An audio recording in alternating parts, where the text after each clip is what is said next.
The topic of today's discussion is Nani by Kamala. The poem Nani by Kamala is a poem of protest which reveals the cruelty of the feudal mind towards the poor. Nani, the housemaid, symbolizes the poor, marginalized and victimized woman in the feudal world. The poem can be divided into three parts. In part 1, that is from lines 1 to 8, it describes the day when Nani committed suicide by hanging. In part 2, lines 8 to 18, it describes the day maybe after 1 or 2 years when the poet happens to ask her grandmother about Nani, but the latter attained designed deafness. In part 3, that is from lines 19 to 29, it describes the poet's views that one cannot just forget something, though they pretend to forget it. Those who succeed in doing so are the lucky ones. Nani, the pregnant maid, hanged herself in the privy one day. These opening lines of the poem tell us that Nani hung herself with a baby in her womb. Considering that she was a working Dalit class woman, the burden of having a child would have made her do so, as she wouldn't have been able to provide for the child. Let's start the poem. Nani, the pregnant maid, hanged herself in the privy one day. These opening lines of the poem tell us that Nani hung herself with a baby in her womb. Considering that she was a working Dalit class woman, the burden of having a child would have made her do so, as she wouldn't have been able to provide for the child. From other sources, this also suggests that the maid would have gotten pregnant from sexual abuse by her master, a clumsy puppet, and when the wind blew, turning her gently on the rope, it seemed to us who were children then that Nani was doing to delight us a comic dance. The poetess, being a child at the time, could not understand what happened here. So she assumed that Nani was playing a puppet game of some sort. This is symbolism to Nani's job, as Nani was only a puppet to the family she worked for, and her life was getting worse and worse day by day. The first part of the poem throws light on the incidents of maid's suicide who was pregnant. The poet explains the events that followed from the perspective of a child. Her hanging from the top by the rope made the young children think that she is trying to delight them. This stanza reveals two things. First, Nani was depressed and sad, and probably because she was poor and hence was fearing about the future of the child in her womb. And second, that Nani was liked by the children, as she would often try to amuse the children. This is why the poet and other children are not surprised over her hanging. They rather think that she is trying to delight them. The shrubs grew fast before the summer's end, doorway and the walls. This set of lines suggests the passing away of the time without notice.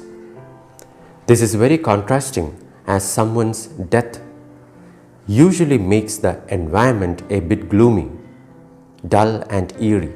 Here, Nani's death didn't have any effect on the people, just as if she wasn't even a person and all her life was in vain. This makes us question humanity and the caste system, which has made people heartless. The privy, so abandoned, became an altar then, a sunny shrine for a goddess who was dead. The above lines tell us that Nani was a goddess. This must mean that Nani must have been a really good and caring person, so humane that she was eligible for the title of goddess. It's in the humanity that we find God, and not in the heavens. The poet says that shrubs grew fast, the summer came to an end, and the flowers that were once green turned yellow, were scattered all along the walls. The lines symbolize that the time passed rapidly after that incident, and that private place where Nani committed suicide was abandoned by the family. They never visited that place after that incident. As Nani was quite nice for the children, the poet says that that place was just like a shrine for Nani, who was a dead goddess. Another year or two, and I asked my grandma the other day, "Don't you remember Nani, the dark, plump one, who bathed me near the well?" Grandmother shifted her reading glasses on her nose and stared at me. "Nani?" she asked. "Who is she?" With that, the question ended about Nani. Each truth ends with a query like this. The poetess asks her grandmother about Nani, but the grandmother refuses to have any memory of her. It is heartbreaking to know that a person can forget about such an incident that happened in their own house, where a kid remembers it and you can't. Well, it is justifiable that the lady is old and maybe can barely remember anything. But this is just one perspective to these lines.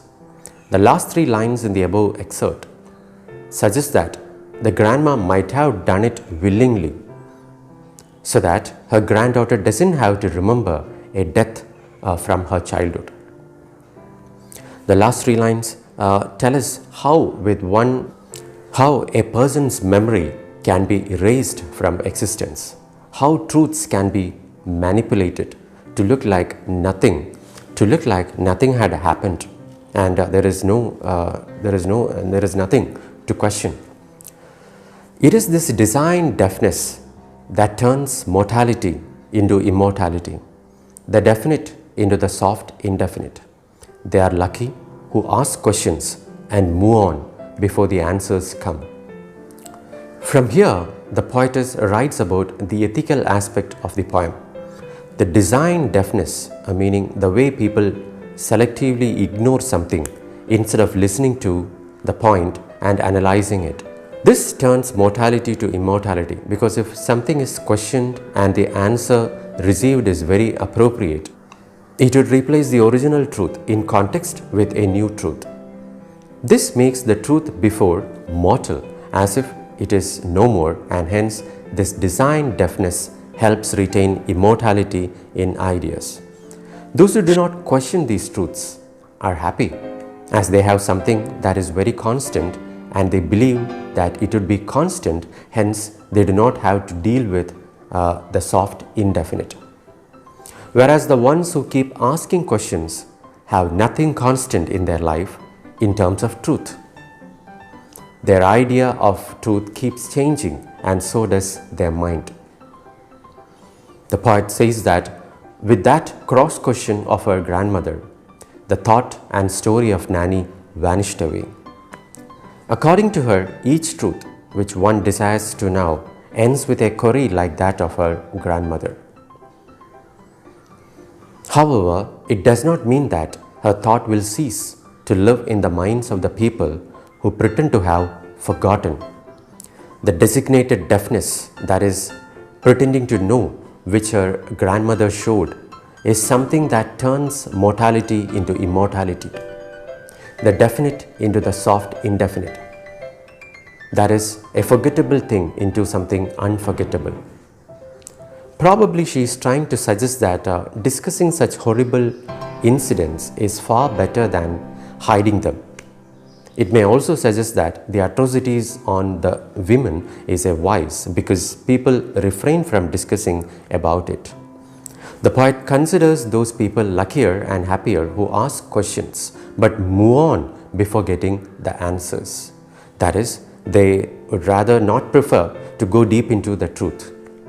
They, according to the poet, are wise because they remain silent like the blue sky. Like music in the quail's egg, like lust in the blood, or like sap in a tree. So here their minds never fall into doubts, as they have a kind of peace in their life, as they have to believe that the chicks in the eggs of the coil will one day come out and sing. The lust is always there in the blood of humans, and finally the sap is in the tree, though all these things cannot be seen by anybody. Those who would try to go into these things will end up being doubtful, in chaos. They can never be in peace. Note that the idea of lust in the blood is a direct attack on the nature of man in society. They have lust embedded in their blood, and I think the poet is trying to convey that Nani might be a victim of this lust, though it has not been mentioned in the poem. The end of the poem symbolizes human nature in three contexts. All humans are the same. All of them have lust in the blood, just like the quail who would break the egg and grow up to sing, and sap in a tree which can't be seen but is there. Nani is a complete poem in the sense of bringing out the humanity in us and showing us the way to retain our own true nature or will by following what is given unto us and respect it. Thank you.